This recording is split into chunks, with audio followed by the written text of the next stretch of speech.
Thank you very much for that introduction, and thank you to the Faculty of Law at the University of Lisbon for this opportunity to come and speak here. My task today is to talk about the globalization of public procurement, and as I thought more about this particular topic, I realized that I should probably change my title to the Globalization of Public Procurement ? Because I think there are interesting developments which suggest that some practices are being spread across the world, some are not. Some markets are being opened to international competition, some are not, and some of the practices that are spreading across the world are not necessarily good practices. Some of them are practices which restrict competition, limit choice of governments, and increase costs. So I have taken the liberty of just changing my title a little bit by adding a question mark at the end to reflect the fact that the world is somewhat messy and does not fit into a nice narrative of ongoing liberalization and improvement. The reality is more complicated. So, to help set the scene, let me describe the questions that I would like to ask. A fundamental question is, to what extent are public procurement markets integrating, that is, becoming more open to international competition? That question, I think, can only be seen now in the light of the global economic crisis that has taken place and the reaction to it by governments. And we have seen a number of unilateral government actions and reciprocal initiatives in the form of trade negotiations that I want to draw upon in answering this question. So first, to what extent are the markets actually integrating? Relatedly, to what extent are the principles of greater competition, greater transparency, and the like spreading around the world? These are principles which are supportive of integration and competition in public procurement markets. And that will be another question I will speak to. And the third question I want to talk about is, are there any bad practices which are spreading around the world as well? So are we seeing any problems? This will give, I think, a balanced assessment of the degree to which countries are indeed emulating other countries' policies. And you can copy good practices and you can copy bad practices as well. And this is what I will discuss. Of course, having put all these questions on the table and shown you some evidence, then the real question is, what can we learn from these developments? What factors are truly driving policy making at the national level, and what factors are going to determine the extent to which we can integrate public procurement markets in the future? So the goal will be ultimately to reflect on the deeper underlying drivers of the willingness of governments to liberalize procurement markets, to open them up to competition, and to engage in international trade agreements which contain provisions containing procurement. So my presentation then will focus on these questions, and I hope to have time at the end to answer questions, as Nuno suggested. So that's the purpose of this presentation. I have now 3 slides which give you a sense of the scale of the question. So you can see empirically how big this is. And the first slide really shows the size of public procurement spending in national economies. And this data comes from a document put together by the chief economist of DG Trade and a colleague, and they have actually drawn from underlying OECD data on the amount of spending on goods and services that governments make. So this is not spending on salaries, this is spending on goods and services, and that's what we call public procurement. And you can see here we have data for 2002 and 2012, and for most countries the public procurement is of the range of 10 to 12% of GDP, which is large. If you could get a 10% saving on that public procurement, it's almost as if you've saved 1% of GDP. which is money which could be used for many other useful purposes. You can see the data here for Portugal is quite clear. Portugal is just above the 10% mark, okay? Next to the United States and Italy in scale. But there are some countries like the Netherlands where spending on public procurement is just under a quarter of GDP. So this is very sizable amounts of money. And you can see that some countries have seen big changes in public procurement spending since 2002. So this is a non-trivial problem. This is a large matter, important for domestic public finance and for domestic administrative regulations and law, as well as obviously opening the possibility that these spending could be, or these goods and services could be supplied by foreign firms, and this, of course, is where the international trade dimension comes in. So we are talking about a relatively big deal in terms of amount of spending. The trade angle is made all the more important because, of course, when we go back to the General Agreement on Tariffs and Trade in 1947, public procurement was explicitly excluded. So this is an area which was never introduced into the World Trading System for rules until much later, first during the Tokyo round and then during the Uruguay round, and subsequently with the extension of the Agreement on Public Procurement. So this is an area which is ground still to be, I think, penetrated by international trade in the future. Okay, so that's the first point on the scale. The second point on the scale is that the spending that governments do is in different areas. The title here is a little bit misleading. What I really meant to say was that for most countries, the spending that governments do on goods and services is not just for themselves. Some of the spending is to buy goods and services which are then transferred either to other levels of government or to people. And that shows up here in these red bars, which are social transfers, that is the purchase of goods and services which are transferred in kind. So the government doesn't give an individual cash, they might give them food directly. And so when you look at the numbers for some countries, let's take the case of Switzerland, where I live. The Swiss government does buy a number of goods and services for direct transfer to the poor in Switzerland. They don't like giving the poor money directly. Often they like to give them goods, okay? Because they think that the money, if they give them money, the money might not be well spent. So the Swiss are not alone in this view. Many other countries have government spending which are for transfers to people within the society. The green area shows you government spending on investments or government investments, building public infrastructure, building buildings such as this one would count towards what's called gross fixed capital formation. So we have a differing mix across countries in terms of how much money they spend on goods and services which are consumed immediately, how much is spent on goods and services transferred to members of society, and how much is government investment spending. And of course, associated with each of these different categories of spending are different commercial interests which try and supply the government from either home or abroad. So we have quite a range of different expenditures which are under the subject for discussion here. The last contextual point I'd like to make before talking about the developments over time is that much government procurement spending is not done by central government. Much of it is done by subnational governments. States, in the case of the United States, or cantons in the case of Switzerland, Länder in the case of Germany, and even below that, cities and towns. Now, this is very important for the international trade dimension because most international trade agreements have been signed by central governments. And so an interesting question arises to what extent the subnational governments sign on to these agreements. And indeed, I understand you'll be talking about TTIP later today. One of the negotiating priorities of the European Union is to encourage the subnational governments in the United States to sign on board.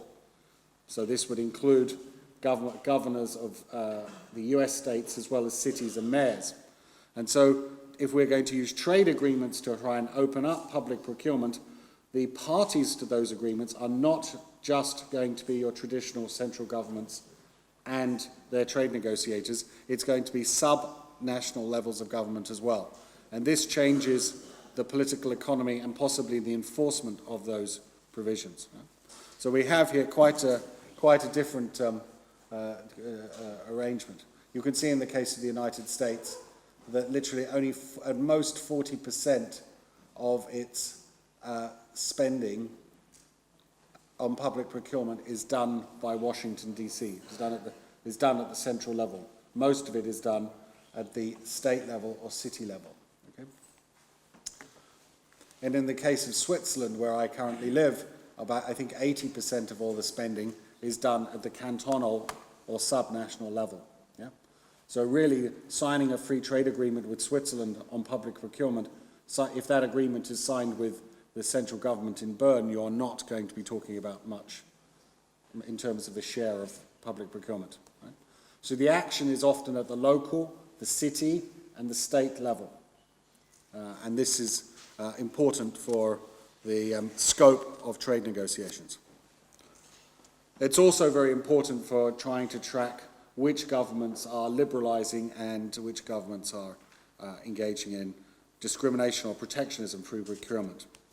So this hopefully provides you with a sense of the scale of the problem, the magnitudes involved, the types of spending which we are discussing when we talk about public procurement, and the levels of government involved. Right?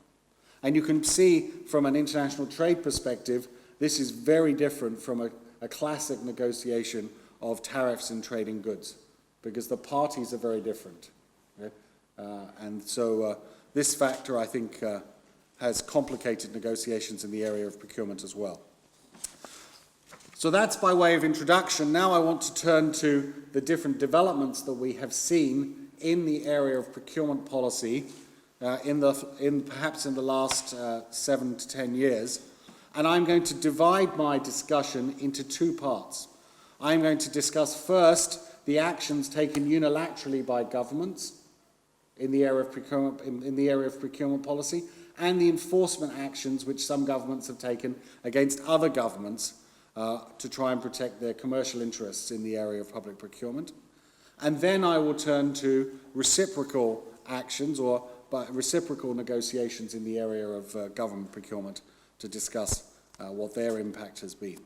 So first, let's start with unilateral actions which have been taken by governments. These are actions which governments have taken without consultation or reference to their trading partners.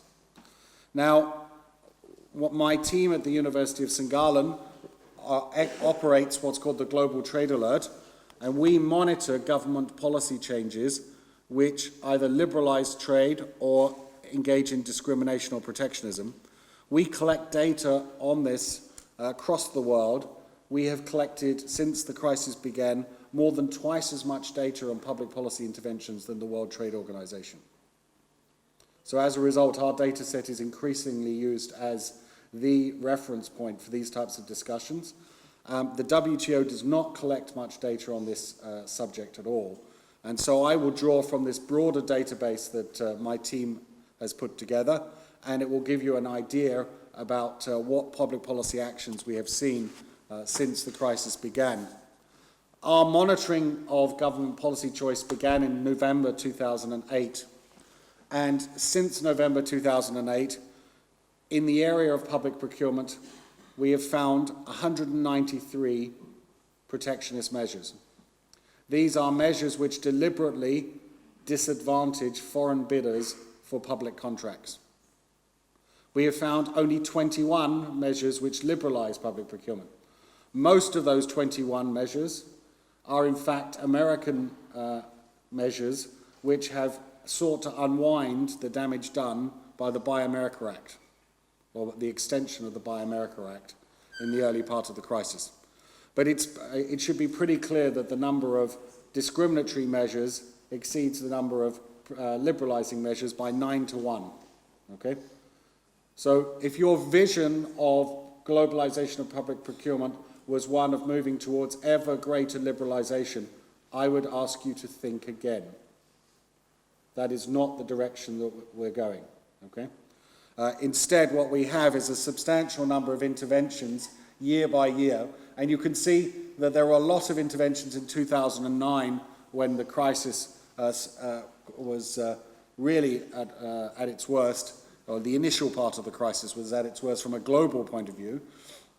And during that year, of course, we had lots of public expenditure packages, stimulus packages, many of which included provisions saying that the extra money could only be spent on nationally produced goods.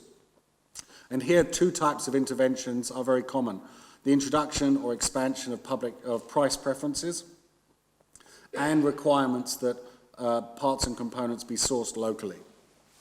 And we can see that this took off in 2009, began to fall from 2010 and 11, which is in line with the world economy recovering a little bit. And then from 2012, the numbers started picking up again. The number for 2015 looks low, but that's only because we've only had 15 months to document what governments have been doing. Okay?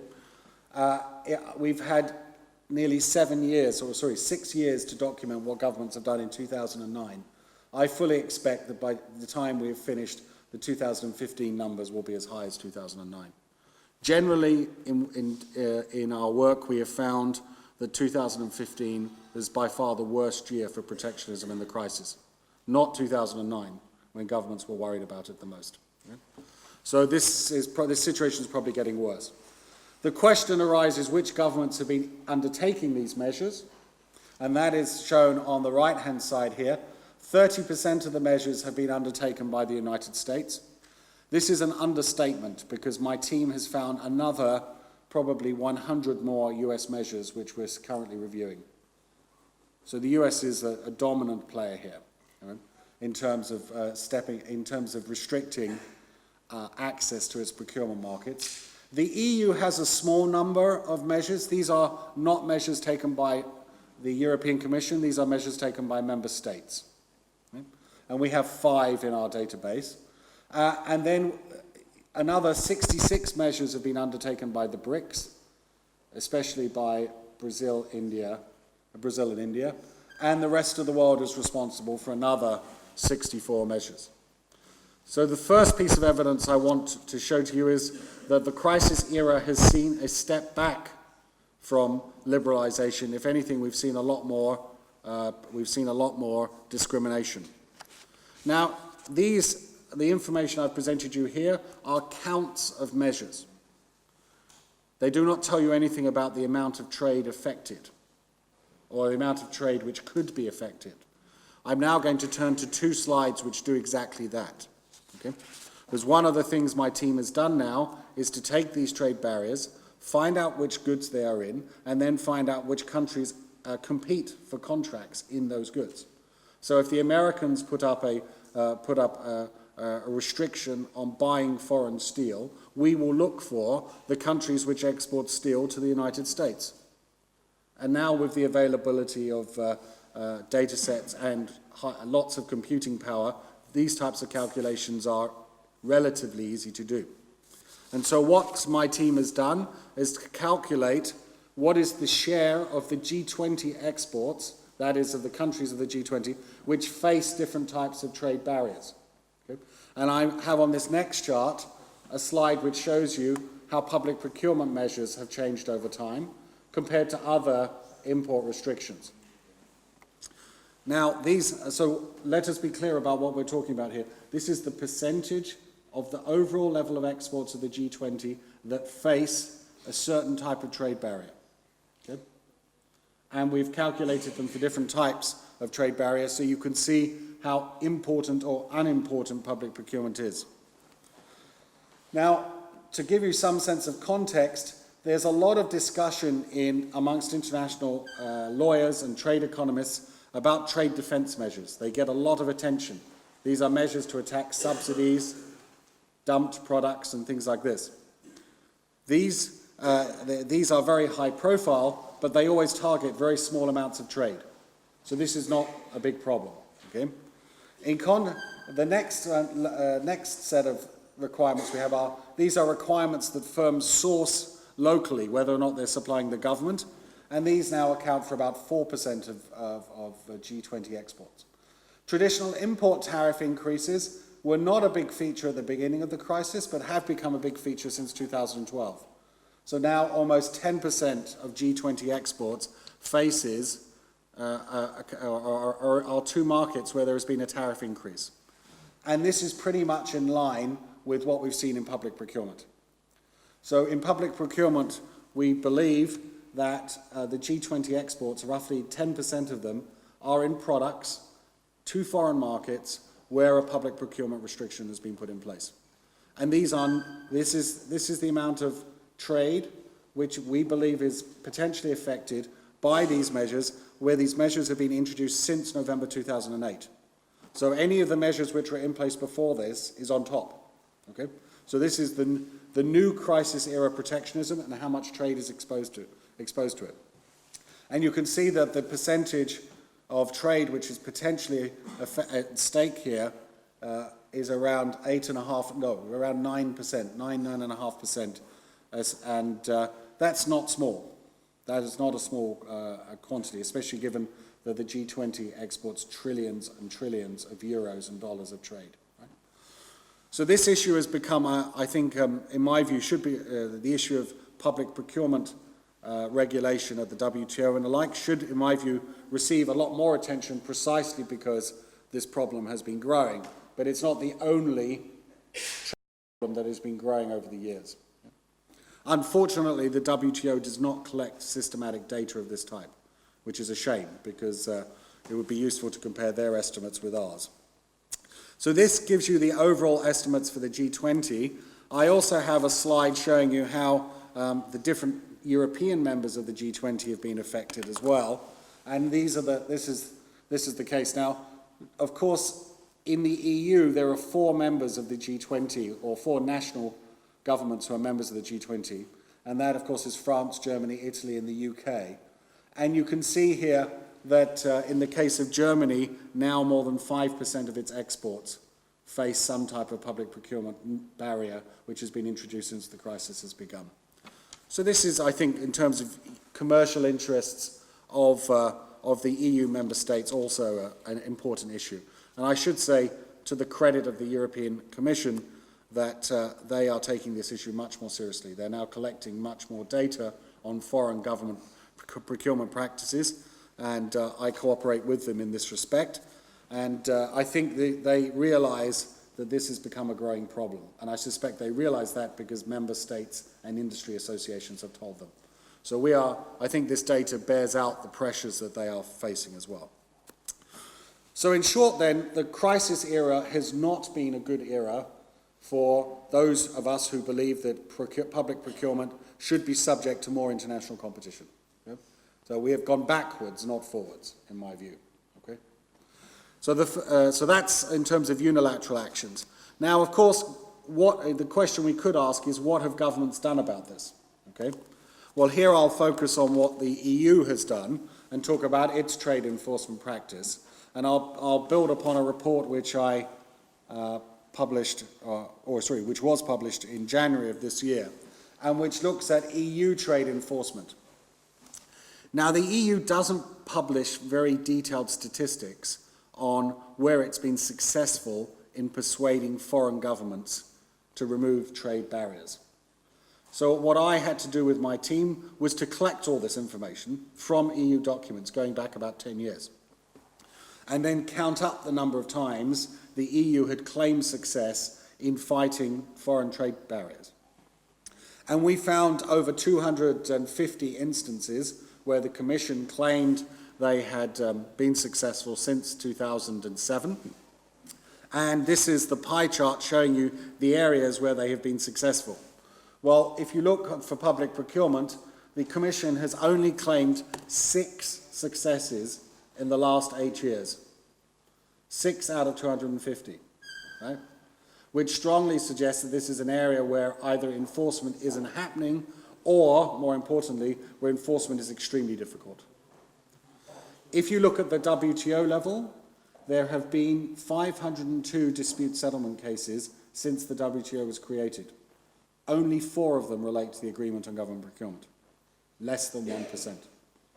So the picture that we're beginning to see then is one where governments are retreating from opening up their procurement markets, but are not being challenged for doing so. Okay. This also comes out when you look at the number of outstanding trade disputes that the European Commission has. The European Commission has a database of complaints which it is pursuing, and they have this on the web, and my team and I went through the statistics to see how many of those disputes relate to public procurement and other matters, and this is the chart for 2009 and 2015. The orange refers to government procurement, and you can see the share of outstanding disputes which relate to government procurement has fallen. Now it's fallen not necessarily, I think, because the Commission has suddenly been very good at winning disputes in this area, because the last chart shows you that's not true. I think it's fallen because businesses stop complaining, because they know that the Commission can't win, or can't persuade foreign trading partners to change. So what we have then, in my first piece of evidence for you on unilateral actions, is many governments are stepping back from principles of open competition, and they're not being challenged, certainly not being challenged at the European level and not at the WTO level either. Okay?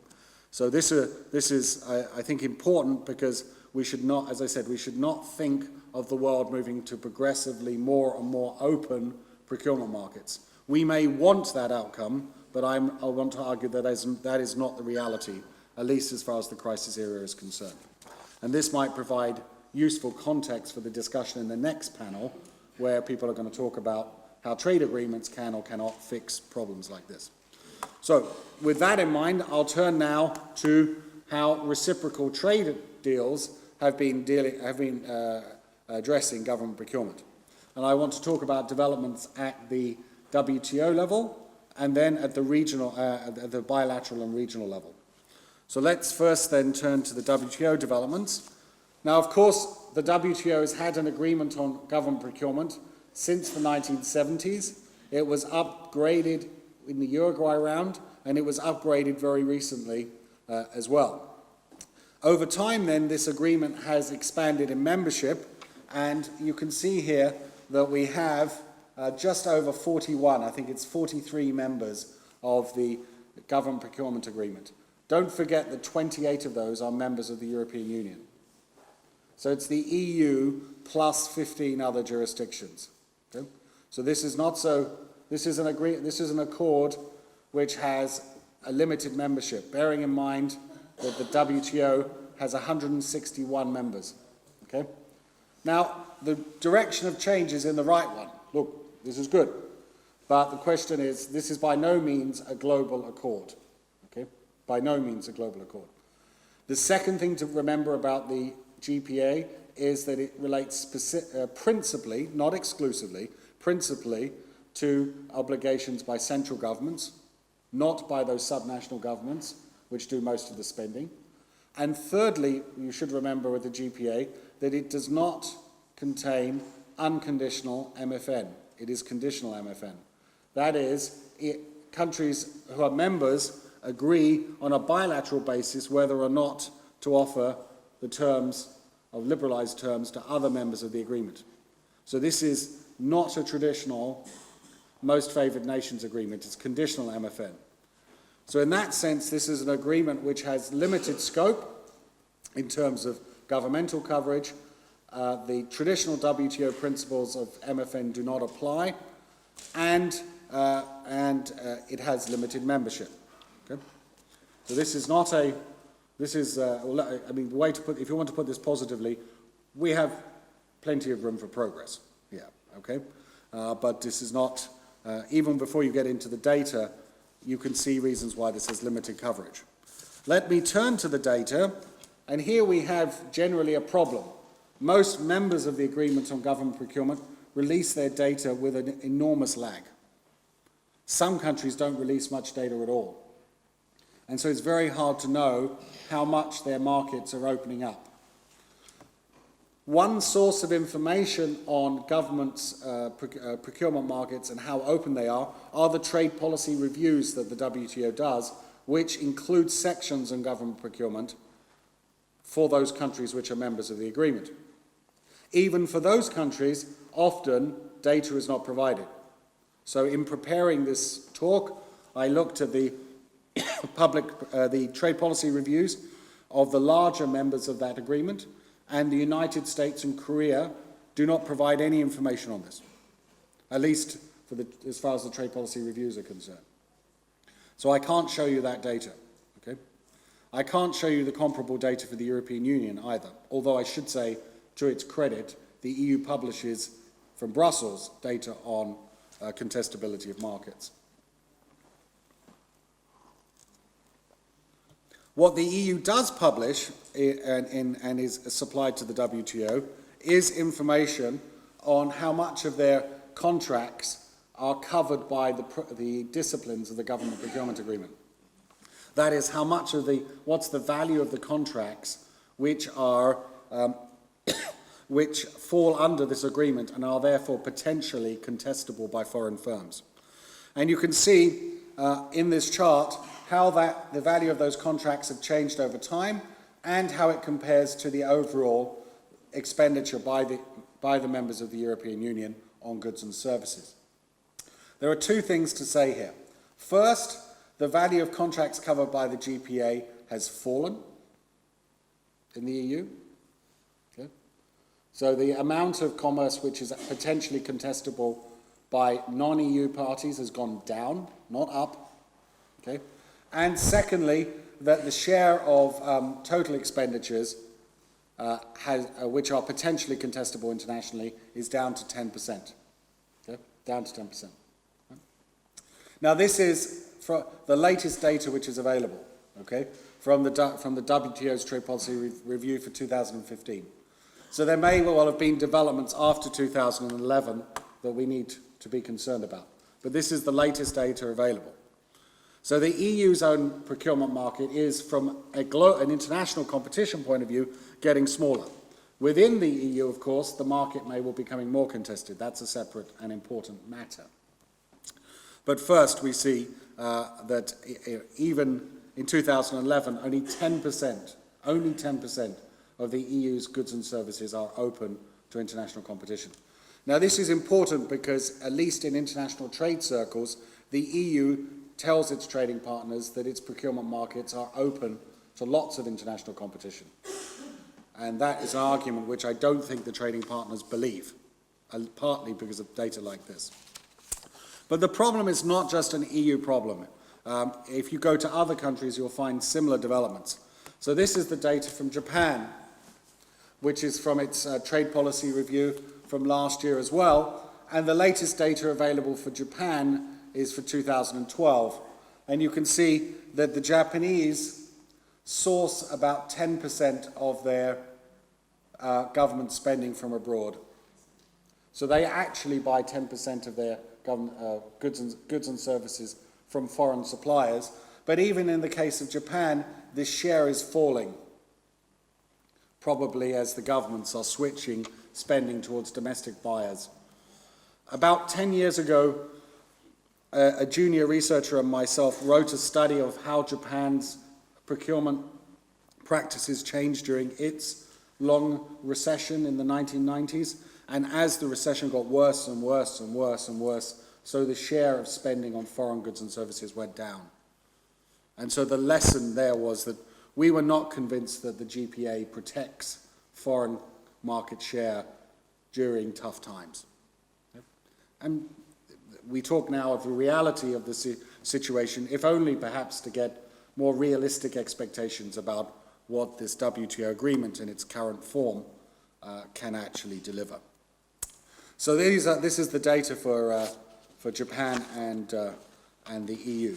Overall, it suggests that the GPA, whilst a very useful agreement, still has a long way to go to open up government procurement markets, and if anything, is finding it difficult to maintain market access at the current levels. Or to put it differently, governments are finding ways to use the rules and still restrict access to its procurement markets. So those are the developments at the multilateral level. Let's turn now to developments at the regional level. And here there have been a lot. There have been a lot of developments, okay? More and more regional trading agreements incorporate provisions on government procurement.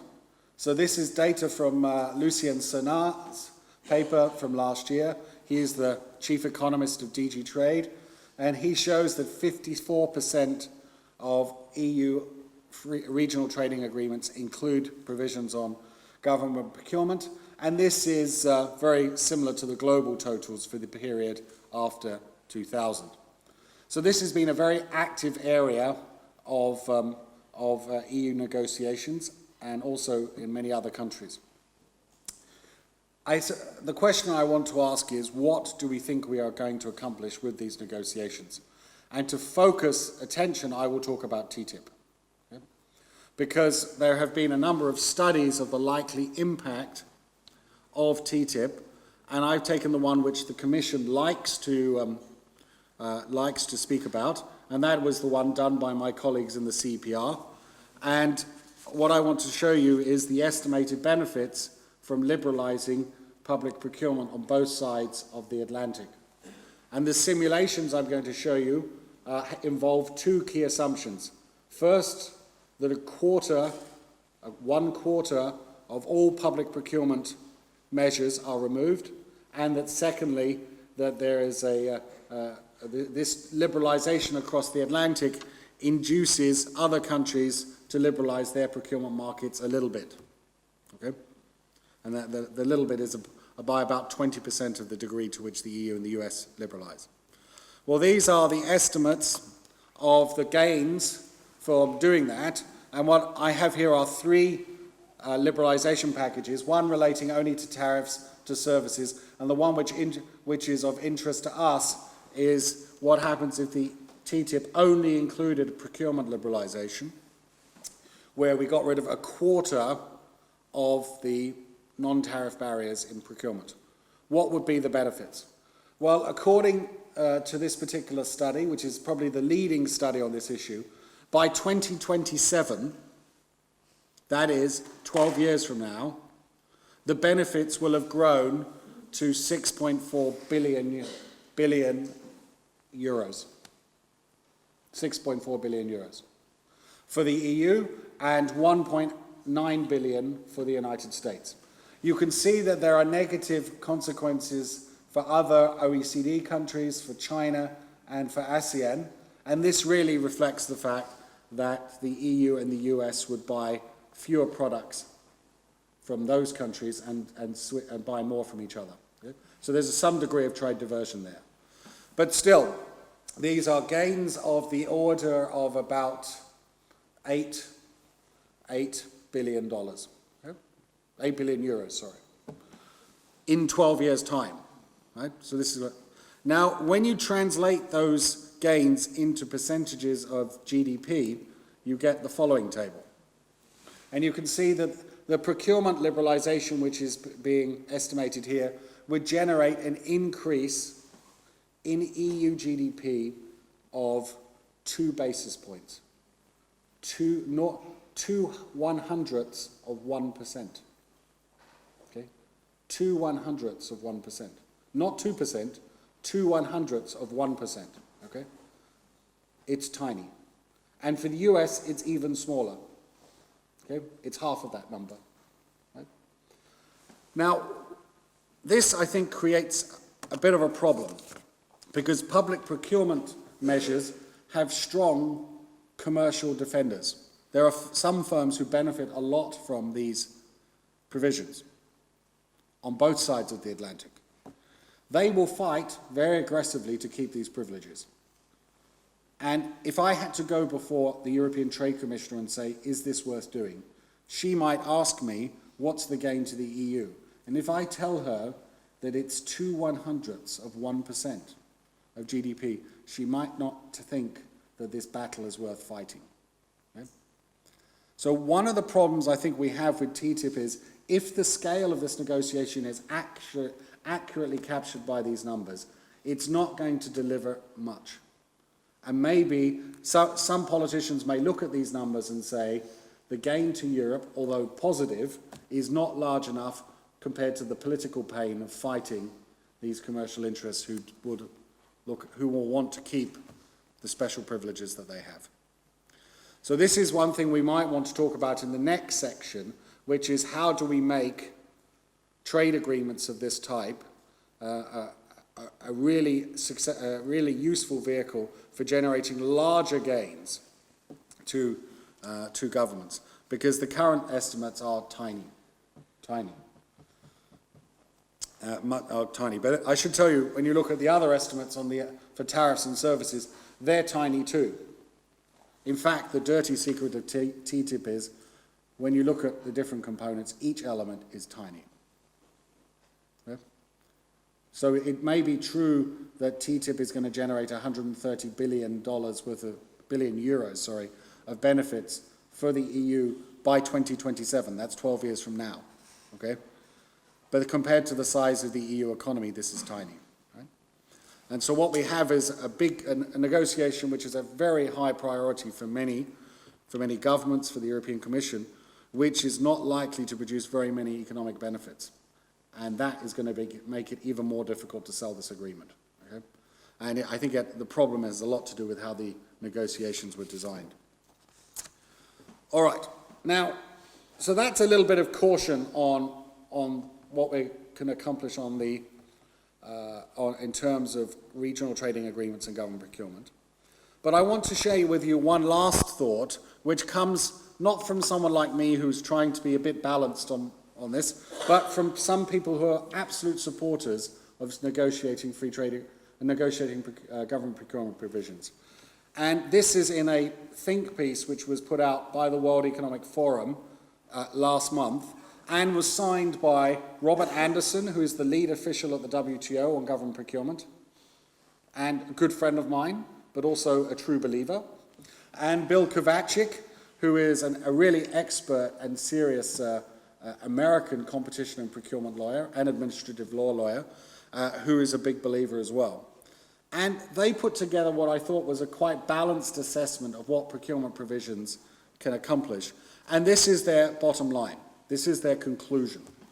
Overall, the viewpoint of this think piece is that neither trade liberalization nor domestic competition and anti-corruption measures are likely to achieve full success in the absence of the other. Rather, the maintenance of healthy competition and integrity, and thus the achievement of maximum value for money in public procurement markets, is most likely to be assured through the coordinated application of three tools. Now, what this says, I think very simply, is that public procurement provisions in free trade agreements are part of the formula for success, but their success is conditional on other factors. And this has been a problem that we have seen in trade policy behind the border for at least 20 years. In so many areas where trade agreements can offer promise, their benefits are conditional on other steps that governments take. And so we are, in some sense, as people in favour of trade agreements, we are hostages to fortune. And furthermore, I think politicians and senior business people know this. They know that it's not worth pushing for a free trade agreement which has strong provisions in government procurement if a country doesn't have a healthy anti-corruption culture. Right? And so you end up going to meetings and you get the following difficult question. Okay, if we sign a free trade agreement with procurement provisions with country X, we all know that country X has a history of corruption. How can we be sure that this free trade agreement will deliver anything? And so we have a problem here in that trade agreements are useful, but their effects are highly contingent on other government choices. And so this then speaks to, I think, the need to either defend or explain or justify trade agreements differently, or to combine trade accords with support for countries to make these other improvements in their national governance. So I think this is one of the reasons why expectations about procurement provisions, quite frankly, are low. Not because the provisions are bad, not because their scope might be limited, but because we know that their impact is conditional on other factors. So this is another, I think, qualifying concern that I have about the reciprocal trade approaches to improving government procurement markets. As I said I would at the beginning, I will step back and ask, what are we learning from this particular, these unilateral and reciprocal or regional developments? And so I'd like to turn to that. This will be my concluding slide, and then we can turn for questions and answers. The first point I want to make just factually for you is that, so although amongst trade lawyers, trade negotiators, trade economists, and experts, we like to talk about liberalization, we should recognize that in addition there's a lot of bad practice which is spreading across the world. And not much is being done to stop it. Okay? There's very limited enforcement in the area of this reason, in this area. Ultimately, then, we want to ask ourselves, why is it that we see this bad practice? Why is it that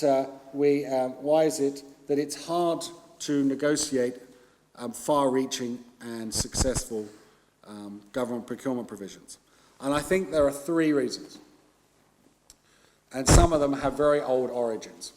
The first is that, especially in times of trouble, in times of crisis, in times of downturn, government procurement and government spending on goods and services is seen as a very helpful or very useful tool by many political leaders. When firms are at risk of laying off workers, when unemployment is rising, one of the tools which public policy makers feel that they can still use is government procurement, and they'll be very reluctant to give up that tool. Right? And this is not just useful substantively in terms of directing demand to the local economy, but it's also politically easy to sell because you get politicians saying we should use our money to buy goods from our country to support our jobs. So the politics and the public relations is easy and aligns nicely with crisis response. I'm not saying this is good crisis response, I'm just saying it is what it is. You may have read the Economist magazine's assessment of the world economy 2 weeks ago. It is remarkable, they came out with exactly the same line. They argued in favor of government procurement spending on infrastructure projects because the money could be kept at home. Right? The money could be kept at home. Now this, for those of you who step back and have read a bit of the history of this, this takes us back to a very old debate. And it was the debate between two Keynesians. One, John Maynard Keynes, who of course created Keynesian economics, and his disciple James Meade. And Keynes, towards the end of the 1930s, moved away from his free trade position and argued that government spending should be spent more and more on domestic goods and services in order to bolster the domestic economy. In short, he was prepared to subordinate free trade and open borders to restoration of national economies. His disciple, James Meade, said that I believe in public spending, but I also believe in free trade. And that if governments all spend more money and buy from the best sources, then there will be enough money crossing borders in the forms of exports that we can all lift ourselves out of this global depression as it then was. So there was an old debate between Meade and Keynes. As Keynes turned away from free trade, his disciple Meade stuck to the original position, and Keynes moved away, and Meade criticized him for saying that you should not sacrifice open borders for macroeconomic policy response. But there is essentially the debate which we have today in this area is very similar to that old discussion, and that is not going away. So there is this issue of crisis response and how best to use government spending during crises, and governments find it all too convenient to spend it on domestic goods. and services. The second reason I think we're seeing this spread of bad practice and difficulties in negotiating tough free trade agreements is a revival of interest in industrial policy. And we have seen, even in industrialized countries, interest in promoting green sectors of the economy, environmentally sensitive sectors, clean energy. We've seen in many developing countries an expansion of their industrial policies, dramatic expansions of their industrial policies. In the case of Brazil, India, China, Russia, and increasingly South Africa as well. And one feature of those expansions of the industrial policy has often been the use of government spending to buy only domestic goods and services. So the government procurement discrimination is tied up with this industrial policy change. And the third reason I think it's very hard to make progress in negotiating trade accords negotiating government procurement provisions in regional trading agreements and at the WTO is the last reason I have here, and that is the so-called O-ring reasoning. Now, I showed you that quote from these leading experts on the effectiveness of government procurement. This is an example of what we call O-ring reasoning, and it comes from engineering. And that is that in some systems, you get failure if any one component breaks down. Okay? And so the notion of an O-ring became popular in the 1980s when there was a horrible tragedy. The Americans sent a space shuttle up into space in 1986, and the space shuttle blew up after 90 seconds. And the reason was because one small O-ring, a piece of metal, was broken, and it caused the whole system to break down. Ever since then, people have referred to O-ring reasoning as a situation where the effectiveness of an action depends on other factors. And that's exactly what we have here with government procurement. The effectiveness of free trade agreements with procurement provisions, the effectiveness of the agreement on public procurement at the WTO, this depends on governments taking other actions. And so we are always on the defensive, trying to argue for provisions which will open up public procurement markets to competition, but where we know deep down that the success of those provisions depend critically on other steps that governments take, fighting corruption, promoting transparency. And if the trade negotiators or politicians do not believe that those other steps will be taken, then they will not see the value of these provisions. And the commercial interests and trade associations won't either. And that is, I think, the difficulty which we have to think through how to tackle and how to explain in a way which is more persuasive. So I've given you overall then this assessment of where public procurement is going. The parts of public procurement which are globalizing are not just the good practices. We're seeing plenty of bad practices globalizing as well. And the interesting question is, what can we do to stop it? Traditional enforcement isn't being used, for better or for worse. Regional trading agreements are being used as a tool, but it's unclear they're having much effect, or that they're likely to have an effect. And then the interesting question is why, and I think these are the reasons. Thank you very much.